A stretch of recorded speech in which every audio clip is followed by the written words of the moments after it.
Good evening. I'd like to call the business meeting of the Portland Board of Public Education to order.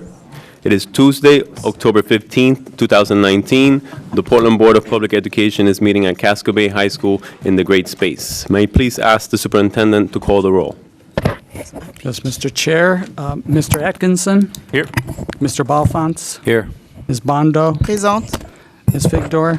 Here. Ms. Davis? Here. Ms. Morioni? Ms. Thompson? Here. Ms. Trevorrow? Here. Mr. Inabanza? Mr. Norris? Ms. Power-Rakowski? Mr. Samuntu? Présent. And Mr. Abdirahman? And Chair Rodriguez? Presente. And Ms. Morioni did tell me ahead of time that she won't be able to make it tonight. She had a conflict or an event that was conflict with our meeting. So would everyone please rise for the Pledge of Allegiance? Pledge allegiance To the flag of the United States of America and to the republic for which it stands, one nation, under God, indivisible, with liberty and justice for all. Thank you. We have a pretty full agenda today, so I'll be real brief with the report of the chair. I wanted to just touch base with the board members and with the public. Over the last few weeks, I attempted to have some discussions with board members about possibly engaging in a discussion of changing the start time of our meetings. And it sort of kind of lacked a little bit of transparency and inclusiveness in the discussion. So I continued talking to the superintendent about ways to move that forward in the future. And it seems like the appropriate time for that, and I'm bringing this up so that if anybody else has any other opinions, we can share them. But it seems like the appropriate time for that would be in December when we elect the chair, and at that time the year calendar is put together. And if we do want to have a discussion about changing our standing starting time, that might be the appropriate way to do it. And obviously that allows us between now and then enough time to think about how we want to structure that discussion. So I wanted to, again, today just loop us back around in that and explain to you what my thoughts were. Having said that, we'll move along. We were scheduled for during high school report from the students, but Mr. Abdirahman is not here right now, so we'll move on to the report of the superintendent. Mr. Botana, take it away. Thank you, Mr. Chair. On this day after Indigenous Peoples Day, when the state of Maine, for the first time, celebrated Indigenous people, I would like to begin my comments today by recognizing the Maliseet, Micmac, Penobscot, and Passamaquoddy tribes, known collectively as the Wabanaki, or people of the Dawnland. They're the original inhabitants of the land on which our city and schools stand, and we're honored to have their children learning side by side with all of our students in our schools today. For our recognition today, I would like to single out 3 high school seniors in the Portland Public Schools who have been named semifinalists in the 2020 National Merit Scholarship Program. They are among the approximately 70 highest-scoring Maine seniors named as semifinalists, and now they will compete with about 16,000 students across the country for about 7,600 National Merit Scholarships worth more than $31 million to be awarded this spring. The 3 semifinalists are Julia Ayer from Portland High School, David Botana from Casco Bay High School, and Glynis O'Meara, a Deering High School student. Semifinalists represent less than 1% of U.S. high school seniors and were selected from a pool of more than 1.5 million high school juniors that entered the 2020 competition by taking the 2018 preliminary SAT, National Merit Scholarship qualifying test, which served as the initial screening test. SAT scores are but one lens for a student, and I don't have the privilege of knowing Julia personally until today, but I know Glynis, and of course, I know that guy, and know that they're incredibly dedicated and hardworking and all around committed to their studies and making a difference. The Christian Bible tells us that much is required from those to whom much is given, and you all have important talents and gifts, and we expect that you will continue to use your gifts to make this world a better place. Every year when we honor our National Merit semifinalists, we also recognize their parents because we know that behind those gifts, there is a support structure that has helped them to reach this point. This group is no different, so I would like to recognize the parents of Julia. Glynis is not here, and I feel terrible about that. I wonder if we dropped the ball in getting the message to her. And of course, David, for their work in helping these students achieve the outcome. I must say that I've learned that it really takes at least one exceptional parent and the other one can just be mediocre. So thanks, Sue, for being that amazing parent to David over all these years. And so let's recognize these two amazing students.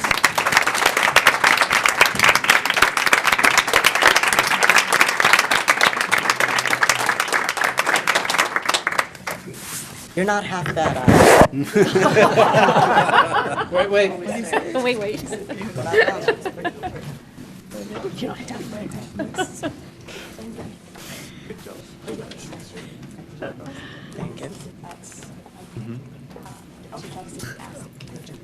Thank you. You forget another one?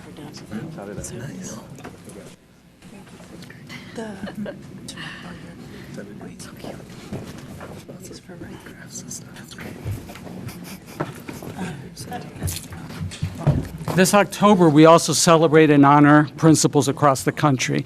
And I'm incredibly grateful for our PPS principals, two of whom are here today.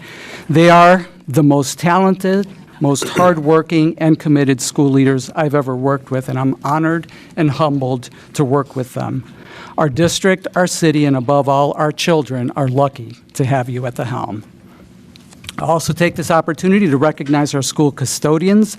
National Custodial Workers Recognition Day was October 2nd, and that encourages appreciation to the men and women who keep our schools and workplaces across the nation running smoothly.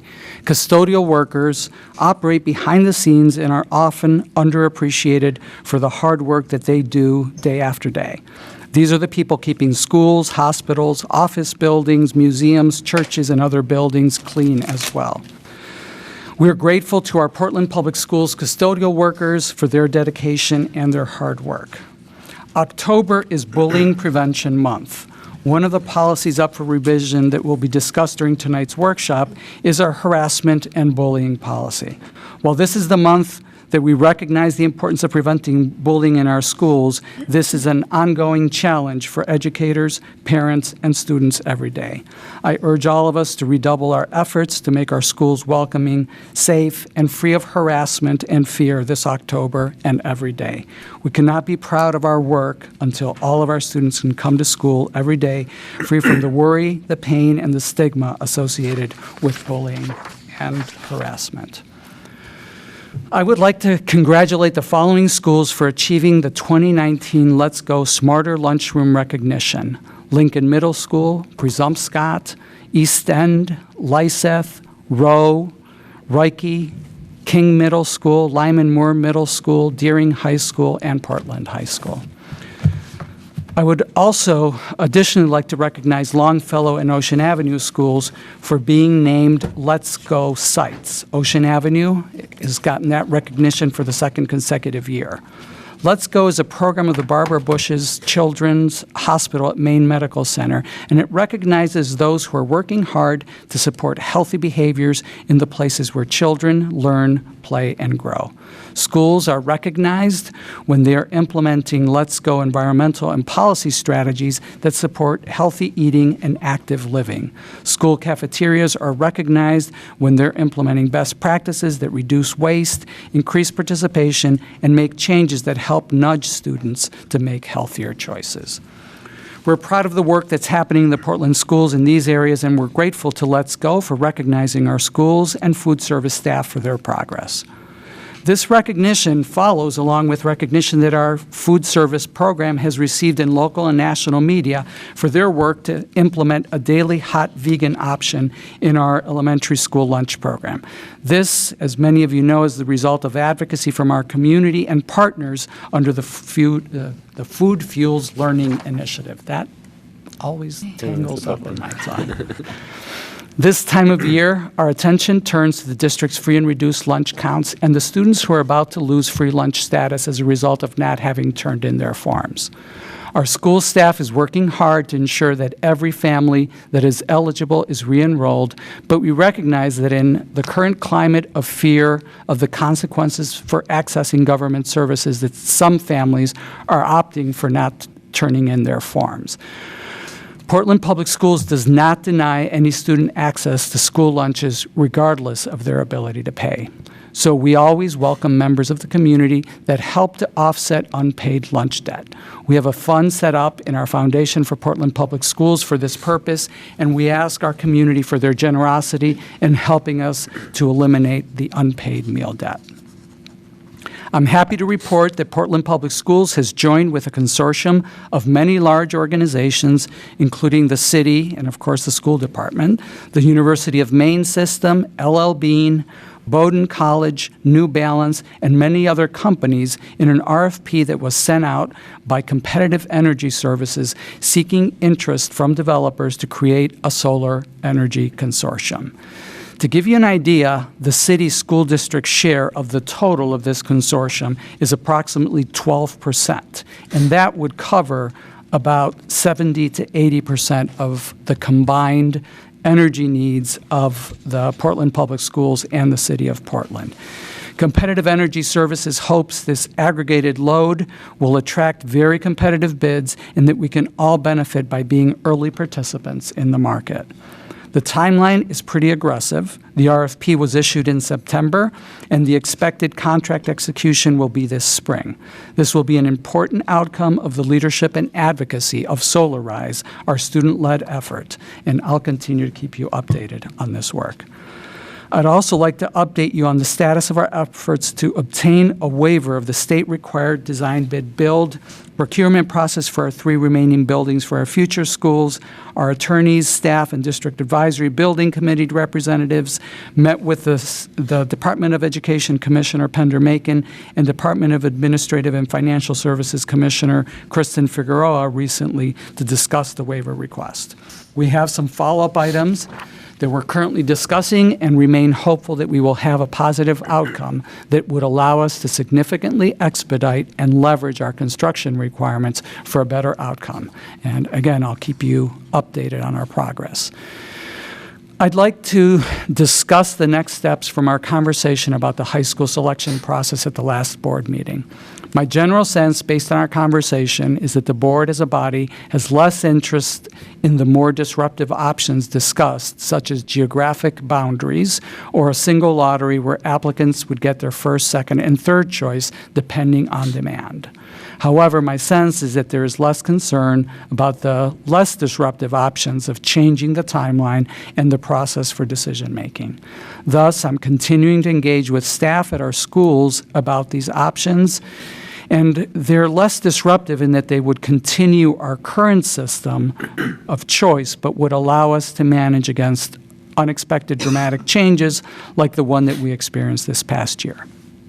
Finally, the Portland Police Department is continuing to move forward with its implementation of officer body cameras. Among the last to have them are school resource officers. At the October 29th board meeting, we expect to have a workshop to discuss the process and the implications of that implementation. I hope that members of the school and the larger community will be on hand to participate in that discussion that leads up to the renewal of our Memorandum of Understanding with the Portland Police Department governing the School Resource Officer Program. And that concludes my report. Thank you, Superintendent. Next, consent items. Will the superintendent please read the list of donations made to the district?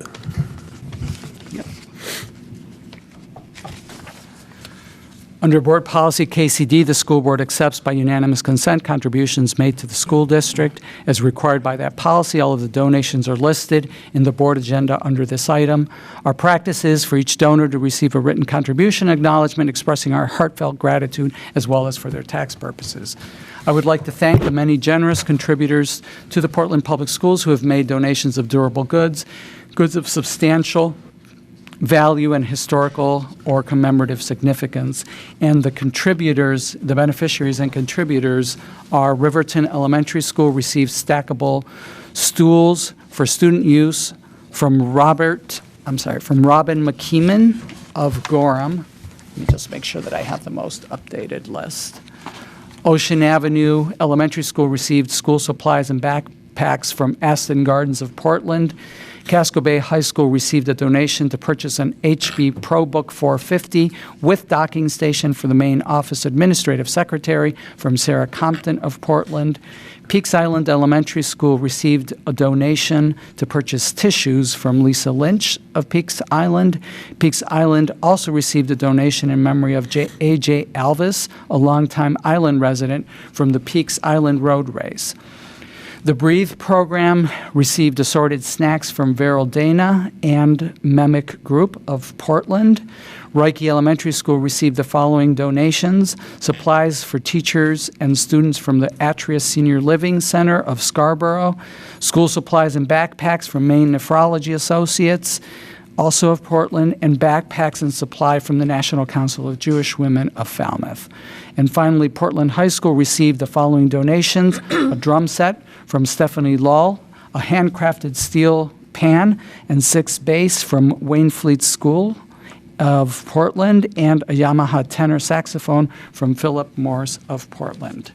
And we're very grateful to all of our contributors for their generous support and contribution to the work of the Portland Public Schools. Thank you, Superintendent. That was 3 pages. Another healthy list of donations. Thank you. Next, excuse me, old business. Consideration and action to approve the contract between Portland Public Schools and Herriman Associates. Is there a motion?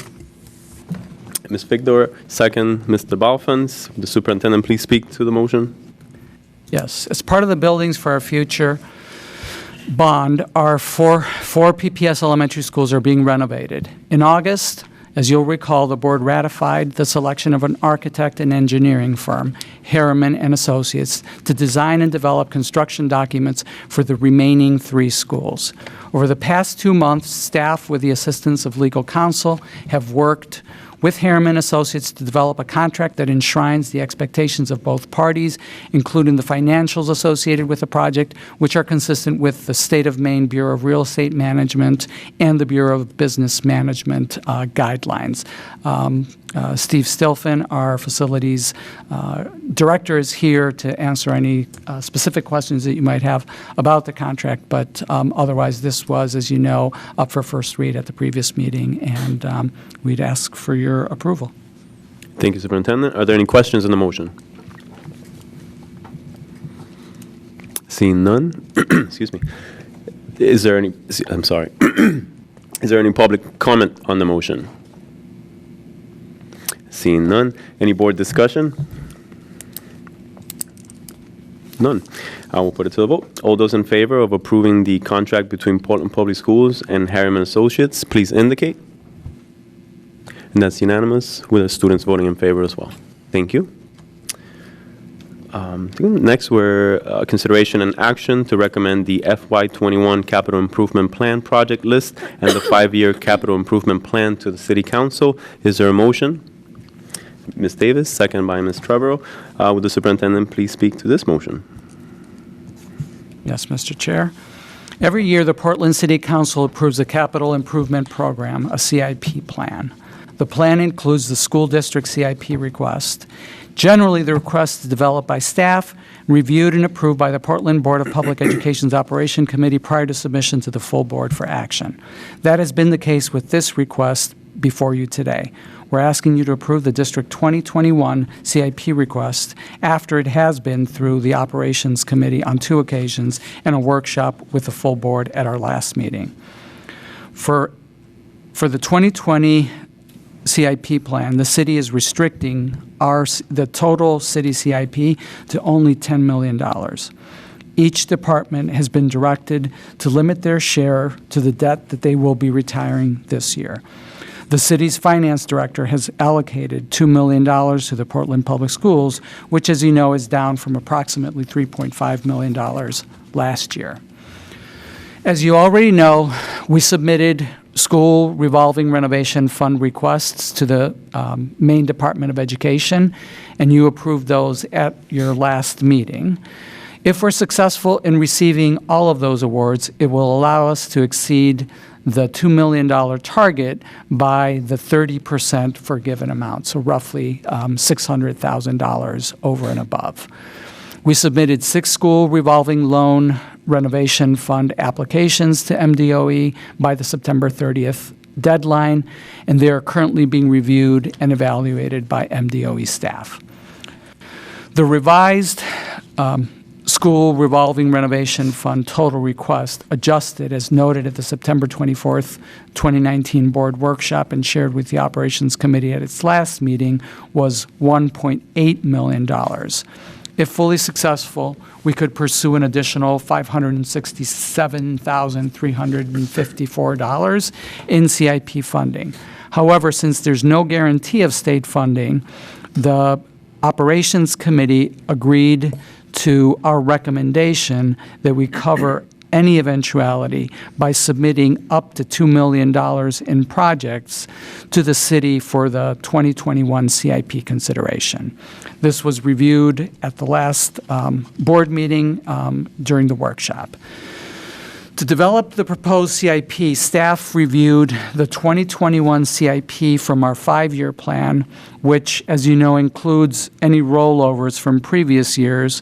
And they also looked at the FY 2022 and later ADA, American with Disabilities Act projects, because those were the ones that we were prioritizing for the state revolving renovation fund, because those would need to be approved as part of the 2021 CIP if they were in fact funded by the Maine Department of Ed.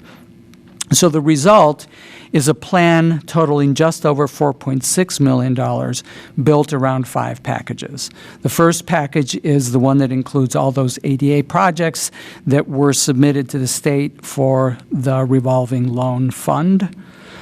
Package 2 are projects that are high priorities from the 2017 facilities assessment, and those are primarily obsolete short-term needs plus life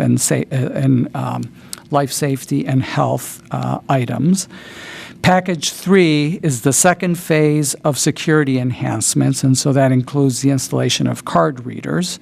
Package 4 focuses on building envelope issues, masonry, and systems such as electrical and HVAC that are intended to realize energy savings as well as enhance our working and learning environments. And finally, our last package includes up to 6 buses that need to be replaced. This package, you'll notice, was added subsequent to the workshop at the last board meeting, but it was discussed with the Operations Committee at their October 3rd meeting. We're looking for alternate ways to finance this bus purchase, so this is just basically another placeholder for whatever we eventually wind up submitting as our 2021 final CIP request.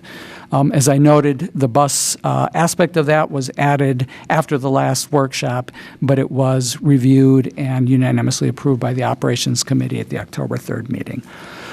So tonight, we're having a hearing and asking you to act on the recommendation because we need to meet the city's October 18th deadline, at which time all of our project information must be input and updated in the city's CIP database.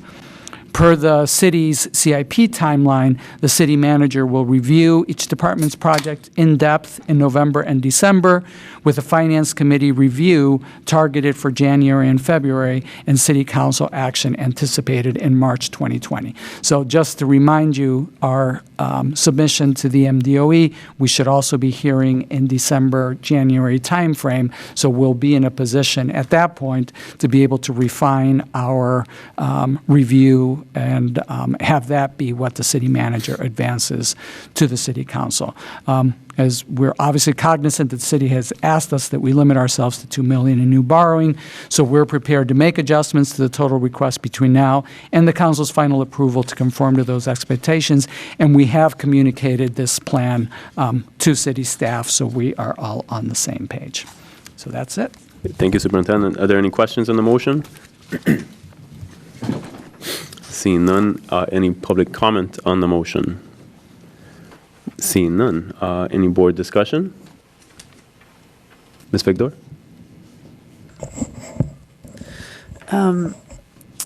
As I indicated during first read, I can't support this this CIP proposal, despite what I believe is excellent work on the part of the staff and the superintendent, and I serve on the operations committee, because given the extensive facility needs that we have. In 2017, Sebago Technic said we had $321 million in facility needs over 20 years.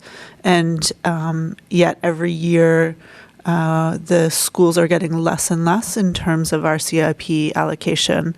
At this rate, it would take us 160 years to actually just meet the needs identified in 2017. I think it's irresponsible. It's not.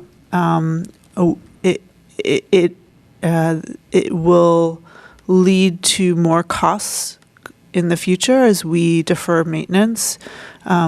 Very serious. In a very serious way, as we saw with the need to then go and pass a large bond to renovate our elementary schools. So I will not be supporting the CIP request tonight, but I do very much appreciate the work of the staff and look forward to a bigger piece of the pie for the schools in the future so that we can start to even get close to being on track to meeting our very significant facilities needs on the timeline identified in the Sebago Technic's report. Thank you, Ms. Victor. Any other board discussion? Seeing none, I'll just say real quick, I've served on the operations committee since I've been on the board. I shared it last year. So I've seen a couple of these CIP processes put together. I again want to thank our staff, Mr. Stilfen and Mr. Sherwood, for their work. This year we have a little bit of a different approach to it, and I just wanted to point out that in our package there's a really, I would say, visually friendly timeline of the process, including, and it goes all the way to March of 2020. So like the superintendent read out what we're expecting to happen. So I just want to point that that's out there, and again, anybody's interested in looking at it, it helps to kind of paint the picture of what's coming in the next few months. Having said that, we'll put it to a vote. All those in favor of recommending the FY21 Capital Improvement Plan project list and the 5-year capital improvement plan to the City Council, please indicate. All those opposed? That's 7 in favor, 1 opposed. Thank you. Next, consideration and action to appoint Roberto Rodriguez as delegate. You all have to pronounce it that way, by the way. Consideration and action, roll your R's, to appoint Roberto Rodriguez as delegate representative of the Maine School Board Association's annual delegate assembly on October 24th, 2019. Is there a motion? Ms. Trevor, second by Ms. Bondo. Will the superintendent please speak to the motion? So I can say Roberto Rodriguez. I always count on you, man. I'm good. So again, this is the first of what will be several actions that we're asking you to take, because after this particular one, we're going to walk through the 5 separate resolutions that have been proposed and will be voted on at the delegate assembly. So the resolutions, MSBA's rationale, and they're all on the document that is included in the board packet. Additionally, these resolutions were reviewed by the board's policy committee at last week's meeting. So when we introduce it, we will also let you know what the policy committee recommends to the board. Thank you, Superintendent. Any questions on the motion? Seeing none. Any public comment on the motion? Seeing none. Any board discussion? Ms. Trevor? I just wanted to say thank you, Roberto, for doing this. I know it's not the first time that you've done it, and I know that a big call went out to the whole board to serve in this capacity. Not easy for a lot of us to get up there during the day, so appreciate your willingness to go up and do this. Thank you. Yeah. Appreciate it. I'll say I'm looking forward to being the delegate once again. I found last year's opportunity to be a really positive one. And it allowed me to gain a lot of insight into what some of the districts outside of Portland are dealing with, and some of the some of the obvious reasons why their interests might be different than ours. And so when we advocate at the state level, understanding what the rest of the state has to deal with, obviously informs us. And so I'm looking forward to going up this year once again and representing Portland Public Schools. Having said that, we'll put it to a vote. All those in favor of appointing Roberto Rodriguez as delegate representative at the Maine School Board Association's Annual Delegate Assembly on October 24th, 2019, please indicate. It's unanimous with the students voting in favor. Thank you. Next, consideration and action to authorize Roberto Rodriguez to vote as, I'm gonna have so much fun with this, as the delegate at the Maine School Board Association's MSBA Delegate Assembly on October 24, 2019, on development of local board policy and guidelines around the appropriate use of social media by employees during the workday and outside of work, and expectations and consequences for staff using social media to bully or disrupt the school learning environment. Is there a motion? Ms. Figdor, second by Mr. Atkinson. Will the superintendent please speak to the motion? Sure. The rationale that MSBA proposed is that social media is a widely used form of communication by our employees and community members, and it can have both great benefit for our school districts and do great harm. Districts need to have rules and guidelines around its use to prevent harm to students, staff, and the reputation of school districts. As I mentioned, we discussed each of these resolutions with the policy committee, and I believe I think at your desks, and if not, definitely online, you have the actual proposed resolution, the rationale, and then the policy committee's recommendation. So I will say that the policy committee recommended that this be approved. This is obviously consistent with our own practice. We, as you know, passed a board policy on staff use of social media last spring. We've actually been contacted by the MSBA staff to use that in the resource packet that they're sending out to school districts. So I think that, obviously that's something that we have already tackled, and so I think it made sense to the policy committee to recommend approval of this. Thank you, Superintendent. Any questions on the motion? Seeing none, any public comment on the motion? Seeing none, any board discussion? Seeing none, all right, we'll put it to a vote. All those in favor of authorizing Roberto Rodriguez to vote at the Maine School Board Association's MSBA Delegate Assembly on October 24th, 2019, on development of local board policy and guidelines around the appropriate use of social media by employees during the workday and outside of work, and expectations and consequences for staff using social media to bully or disrupt the school learning environment, please indicate. It's unanimous with the students voting in favor as well. Thank you. Next, consideration and action to authorize Roberto Rodriguez to vote as the delegate at the Maine School Board Association's MSBA Delegate Assembly on October 24th, 2019, on affirming the same standards applied to social media as other traditional means of communication. Is there a motion? Ms. Figdor, second by Mr. Balfans. Will the superintendent speak to the motion? Yes, the rationale presented by MSBA is that social media has a much broader reach than traditional forms of communication, and its use can only be expected to grow. This resolution is designed to underscore that the same rules apply to communication by board members regardless of the medium. It also serves as a reminder that social media messages are almost impossible to contain, and therefore inappropriate conversation or comments cannot easily be erased or corrected.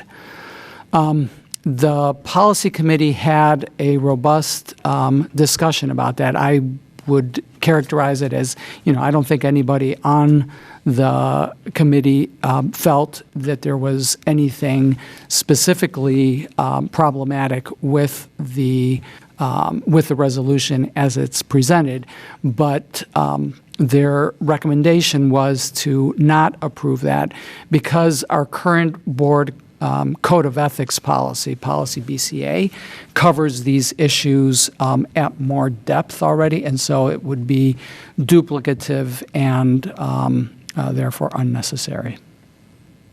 Interesting. Thank you, Superintendent. Are there any questions on the motion?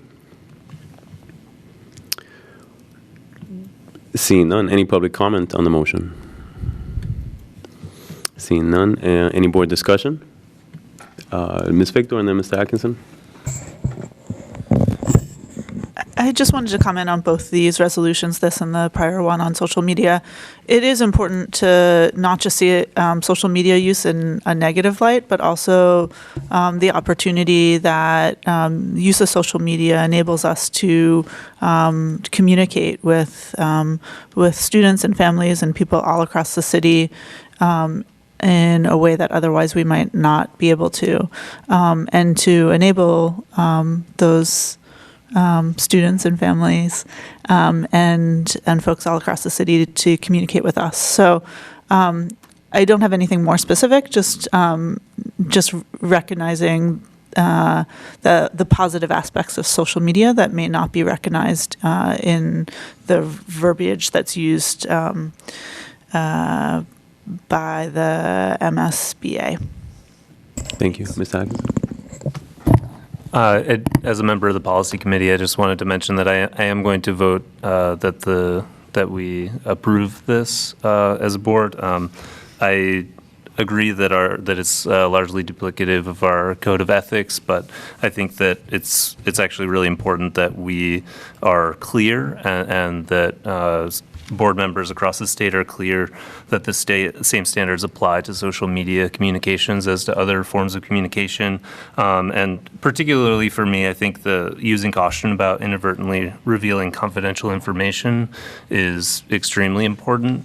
And I guess being that these are such important factors to consider when using social media, I guess I'm fine with being duplicative, given the importance of some of the things that are mentioned here. So I am going to vote to support it. Thank you. Any other on-board discussion? Ms. Davis? As the superintendent indicated, this was a robust discussion among our committee. I think that for me, some of it comes that I found the way this was worded to be a bit prescriptive. And so in addition to duplicating our own code of ethics, that it while I don't disagree with it, I felt that it was not the role of the state association to tell every school board what they should do, that I think sort of hold with the local control approach, that this school board has its own code of ethics and is certainly capable of determining this for ourselves. And I could easily support it if it had been a recommended action, as the first one was, which it said we should think about doing this, that all districts should. This felt a little prescriptive to me, hence I will not be voting in favor of it. Thank you, Ms. Davis. Ms. Victor? Yeah, just given this conversation, I maybe would like to clarify as well. I agree with Ms. Davis and will not be supporting moving forward with this resolution. My concern is more that it could be prescriptive and interfere with our ability to communicate with folks across the city. Specifically, that it says that that we should make clear that we're speaking as individuals and not on behalf of the board. Well, that is implicit in our communication. But if we're having to explicitly do that each time we, for instance, post on Facebook or send out a tweet, I think it could interfere with our ability to clearly communicate with people, because we'd always be having to qualify what we're saying. And so I think this just goes further than we need to,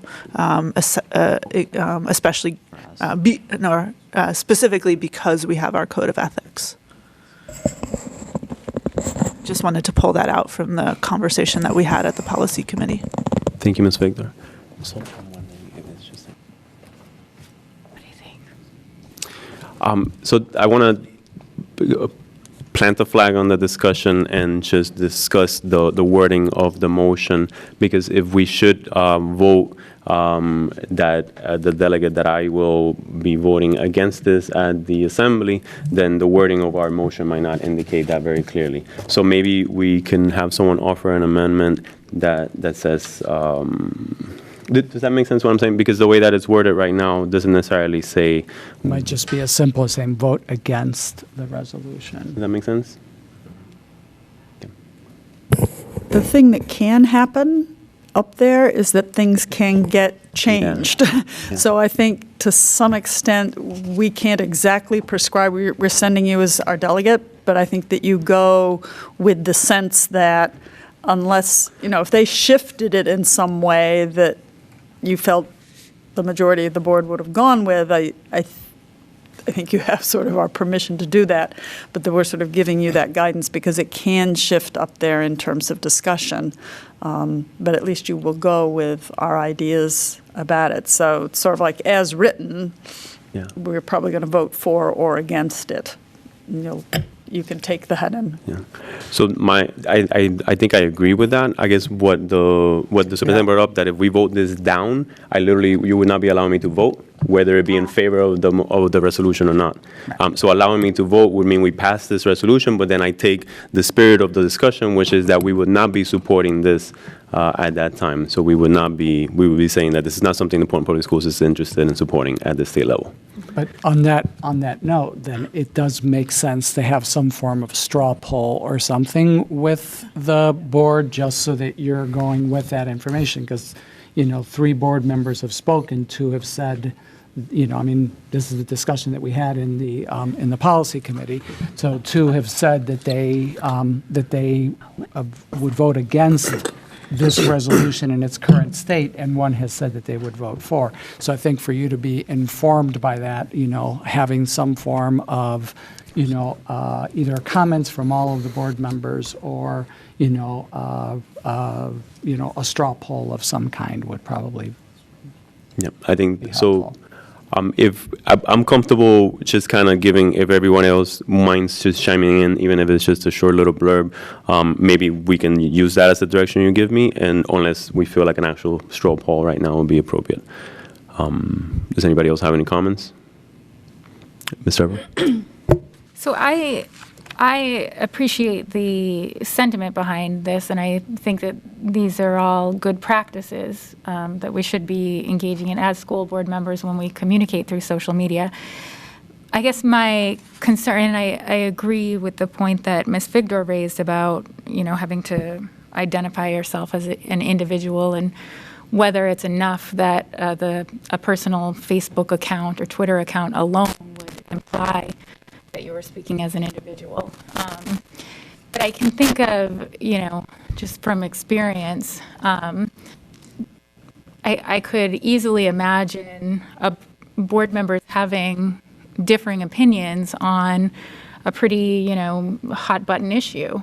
And one board member voices their opinion on Facebook, and another board member interprets that in a way that is possibly in violation of some of the things listed on here. Whether it actually is or not, legally, that would be another question. Yeah. And so I guess I can think of where we get into a fine line between best practice and freedom of speech. So those are my concerns. Yeah, it's interesting. Thank you. Appreciate it. Anyone else? Ms. Balfins?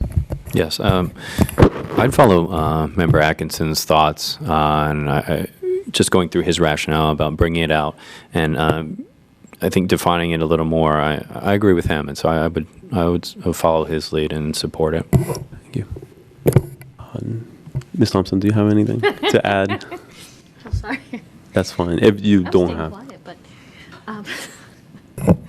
I would have to concur with Ms. Figdor and Ms. Davis that I don't think it should be so prescriptive. I think that we have plenty of policies, as well as what can and can't be done through the Freedom of Information Act, and it's pretty clear through legal. So I don't think we need to be duplicative. Thank you. Ms. Bondo? Yeah, I just echo exactly the same with Mr. Laurie and Mr. Victor, because this is going beyond what we're supposed to be doing, and I think we have, would that be exactly on the policy committee, the context, and we just talk about here is not really clear and defined on my side. So I see the way the work is doing, then we're doing on the ground, and representing the community is just remove us from the freedom of speech. And I think we have a code of ethics, then we're standing behind those standards. And I think getting some conduct from the association is just going beyond our expectation, yes. Thank you, Ms. Bondo. I'm going against that. Ms. Thompson, yes. Just made me think of something. So back when I was chair of the board, we did have a board, we had a practicing policy, or I guess practice amongst the board, that the chair would be the only one that would speak on behalf of the board.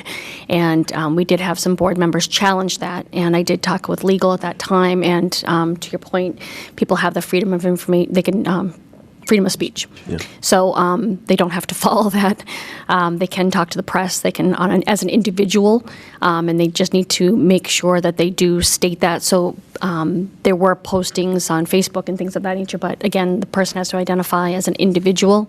I think it's a given when people go, for instance, I know that council members have said, when board members have gone and testified and saying they're speaking as an individual, you're also an elected official, so that line is very fine. So again, the more prescriptive we get, but I think that it's kind of a given. So. Yeah.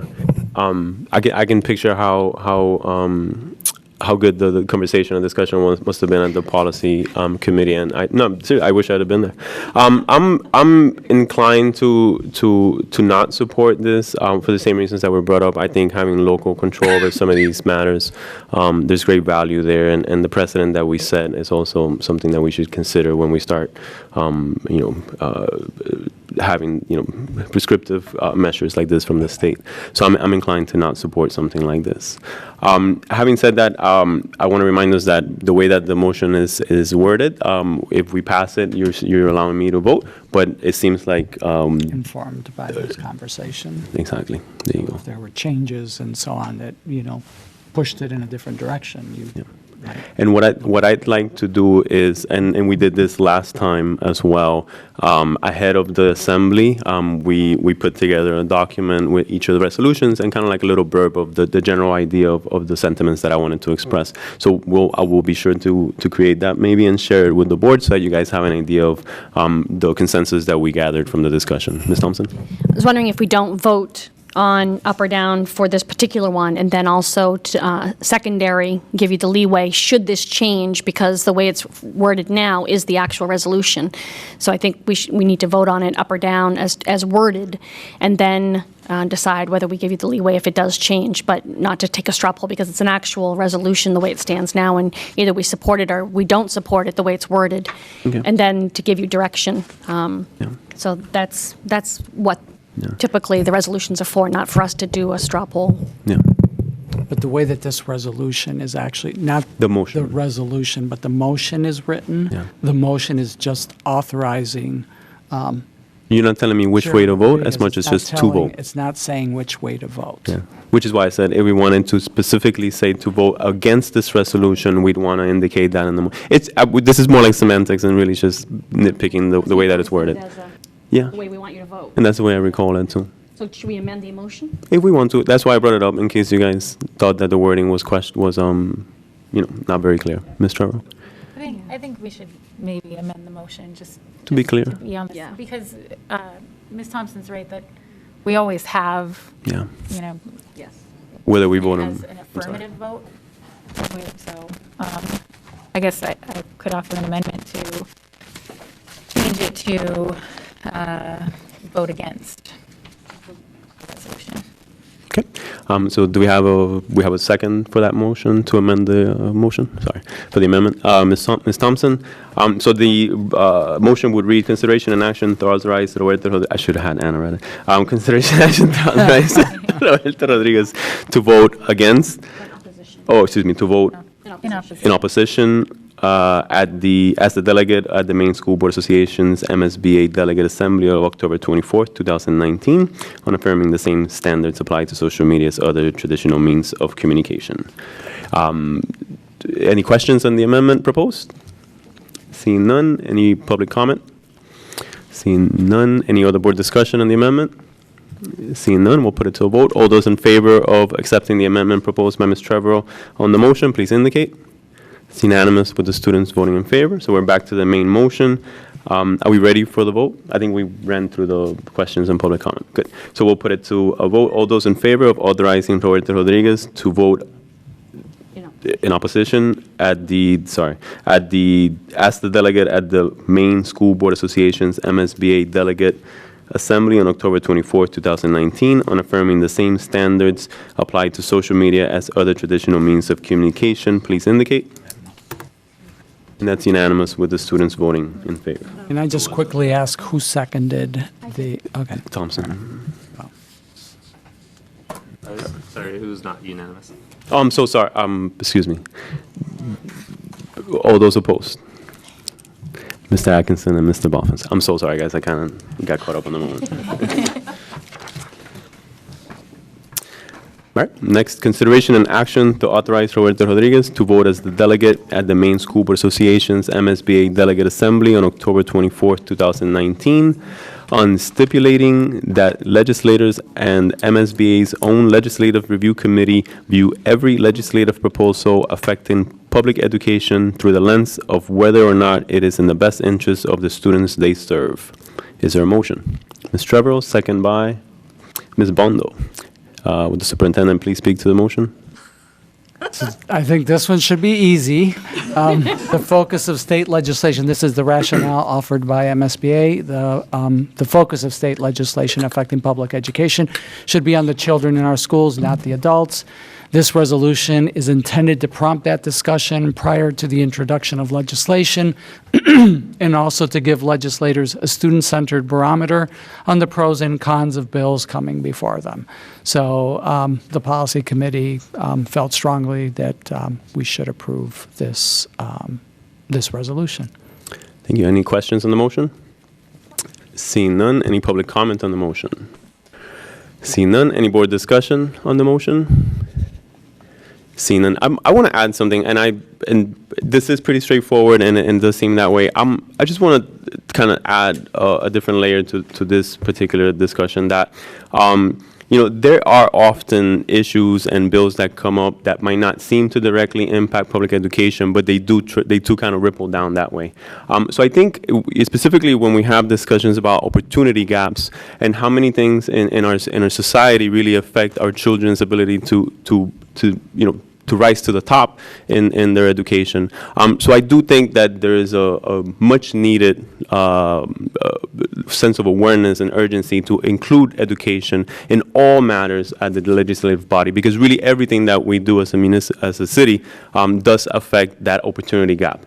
Specifically, when we have discussions about affordable housing, about homeless shelters, and all these things. So there is a need to bring that level of awareness, and that often we looked at education as something that the school board or the school department can only affect, and that's just simply not the case. So I do see an extra layer on this particular resolution that's worthy of bringing up to the state and advocating. I know that we have plans to speak a lot about opportunity gaps and achievement gaps in our district, so this is a good way to kick it off. Having said that, we'll put it to a vote. All those in favor of authorizing Roberto Rodriguez to vote as the delegate at the Maine School Board, Maine School Board Association's MSBA Delegate Assembly on October 24, 2019, on stipulating that legislators and MSBA's own Legislative Review Committee view every legislative proposal affecting public education through the lens of whether or not it is in the best interest of the students they serve. Please indicate. That one's unanimous, with the students voting in favor. Thank you. Next. Sorry, guys. Consideration and action to authorize Roberto Rodriguez to vote as the delegate at the Maine School Board Association's MSBA Delegates Assembly on October 24, 2019, on encouraging and helping train boards in interest-based bargaining to further support collaborating relationships between school boards and the teaching staff by welcoming their input. Is there a motion? Ms. Davis, second by Ms. Victor. Will the superintendent please speak to the motion? Yes, the rationale offered by MSBA is that the school board's legal right and responsibility to adopt education policy was challenged this year in the legislature by a bill that would have made adoption of policy negotiable. The bill passed and ultimately was vetoed by the governor. That vote should serve notice that more needs to be done to engage teachers in the meet and consult process around education policy, and it also underscores the importance of opening up better lines of communication between administrators and all teaching staff.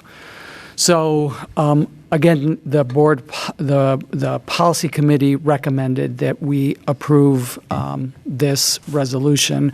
This is something that, as a district, we've staked out a commitment to increasing our sense of collective efficacy by ensuring that we are working together as one team. And so this is very much consistent with conversations that we've had as a board, that it's consistent with the spirit that both the board and the PA negotiating team brought to the most recent contract. And we, in fact, did do the ed tech contract using an interest-based bargaining approach, which is one of the things that is offered in this resolution, is for MSBA to provide training to school boards on that methodology.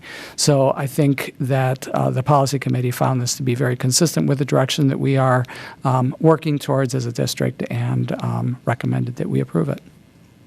Thank you, Superintendent. Any questions on the motion? Seeing none. Any public comment on the motion? Seeing none. Any board discussion? Yes, Mr. Norris, excuse me. I feel like oftentimes I kind of remember that I'm probably like one of the people on this board who sees and meets and talks with teachers the most, because I'm in school every day, obviously. But I think this is really a really big, I'm glad that this is going to be on the docket for this conference, because I think it's, especially for this board, it's something that we really could improve in, because I think every day when I go up to my teachers and I ask them, or if I hear them talking about something that the board has done, or I hear them asking about something, or they'll come up and ask me about it, I'm wondering how could we better serve to connect with those teachers. How could we just improve that communication? I'm just really glad that this is up for discussion, and I think that's something we can really improve in. Thank you, Mr. Norris. Any other board discussion? Seeing none, I'll add. I've had the opportunity to serve on the negotiations teams for 3 different contracts. Our base unit, our EdTechs, and our PEA contract this last year. And so I've experienced that process, and including the EdTech contract, like the superintendent said, that we use the interest-based bargaining approach. So I do have a gauge, or rather a lens, to see the different approaches and how one can have value over the other. I think the general spirit of the resolution, which is to really be inclusive of teachers and to be more responsive to what they see as their concerns and their main areas of advocacy that they want to, be able to have the board discuss and to consider. I do think that that's incredibly important for us to do and to be responsive to it. So I'm very much in favor of this resolution, and I look forward to the school board in the future as we approach other bargaining units, and having a discussion on how we can be a little bit more collaborative, and avoid negotiations that turn into adversary discussions, or it becomes a trying to one up the other team approach. Those are never healthy, and they tend to miss the point of what we're trying to do to serve our students the best and to be supportive of our staff and teachers.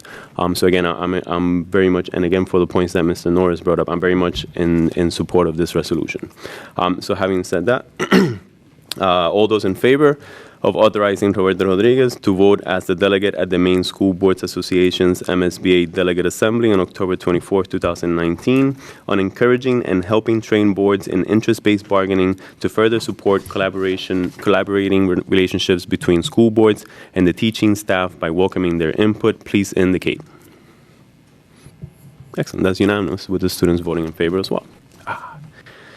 Last one. Consideration and action to authorize Roberto Rodriguez to vote as the delegate at the Maine School Board Association's MSBA Delegate Assembly on October 24, 2019, on restoring career and technical education funding to fiscal year 2019 levels for all CTE regions. Is there a motion? Ms. Thompson, second by Ms. Davis. Will the superintendent please speak to the motion? Yes. So this is an interesting one, more technical, I think, than the others. And it's the rationale. And first, it's important to point out that this was proposed by a single school board. And so MSBA went out of their way to say that this is not an MSBA proposal, that this is a school board resolution that was offered. And so the rationale is that it's in 2019, when the state moved away from the reimbursement program, that was in place prior to that, to a services-based formula, that sort of a number of regions were affected negatively by that change. So there was first 1 year that was built into the formula that served as a safe harbor, so that nobody was penalized. And then last year, because there wasn't that safe harbor provision, the legislature had to go back in and put in an additional $2 million into CTE funding to, again, hold some of those regions that are, in essence, spending significantly more than what their formula says that they should be spending, to sort of hold them harmless. And this would, in essence, bring us back to where we were back in 2019, but not making the sort of the systematic changes that would, for example, benefit us. Things like, going back to a reimbursement, and being able, in our case, to diversify our revenues by being able to bill from school districts that are sending districts. And instead, it just basically says, let's just go back to the funding level that was in place in 2019, which was the hold harmless level. And it specifically speaks to that just being there to benefit the regions, which were a center. And so this is specifically targeted at regions instead of centers. So our discussion with our Director of Career and Technical Education, principal here at PATHS, was that he would suggest that we not support this, and that's what we discussed with the policy committee. Thank you, Superintendent. Any questions on the motion? Ms. Davis? I think perhaps this is another one where we may need to amend it to in opposition, which was the recommendation. So I'd move that we amend the motion to authorize Roberto Rodriguez to vote in opposition. Is there a second to the motion? Mr. Balfons? Any questions on the motion? Pretty self-explanatory. Any public comment on the motion and the amendment? Seeing none, any board discussion? Seeing none, we'll put the amendment to a vote. All those in favor of amending the motion to include in opposition or to vote in opposition as the delegate, please indicate. It's unanimous with the students voting in favor. We're back to the main motion. Any other questions? Seeing none, any public comment on the motion? Seeing none, any other board discussion? Having none, we'll put it to a vote. All those in favor of authorizing Roberto Rodriguez to vote in opposition as the delegate at the Maine School Board Association's MSBA Delegate Assembly on October 24, 2019, on restoring career and technical education funding to fiscal year 2019 levels for all CTE regions, please indicate. And that's unanimous with the students voting in favor as well. Thank you. All right, we're up to new business. Reminder that there are no comments on first reads. We have a first read pursuant to sections 2307 and 1485, section 4 of Title 20A, to authorize the superintendent of schools to transfer from available funds budgeted for the FY 2019 fiscal year operating budget no more than 5% of the total appropriation for any cost center to another cost center or among other cost centers of FY 2019 fiscal year operating budget, provided that the total FY 2019 fiscal year operating budget shall not be increased by such transfers.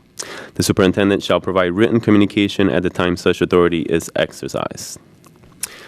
Next, first read to approve an allocation of $19,000 from the board's contingency fund to be used for 4 board members and 3 student representatives to attend the 2020 National School Board Association's annual conference in the spring. Next, we have a first read to approve all non-substantive.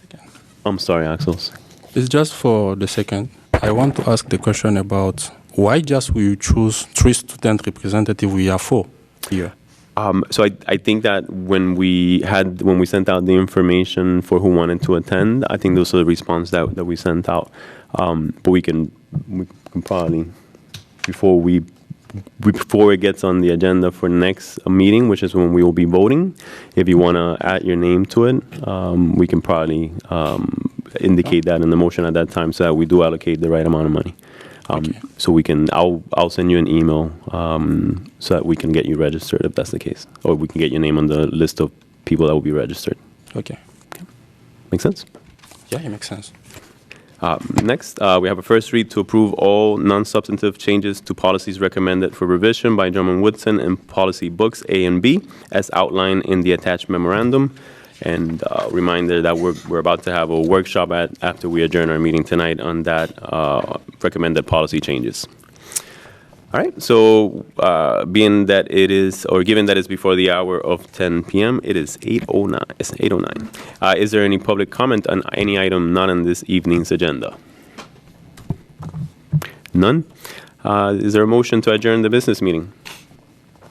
Ms. Trevorrow, second by Mr. Balfons. All those in favor, please indicate.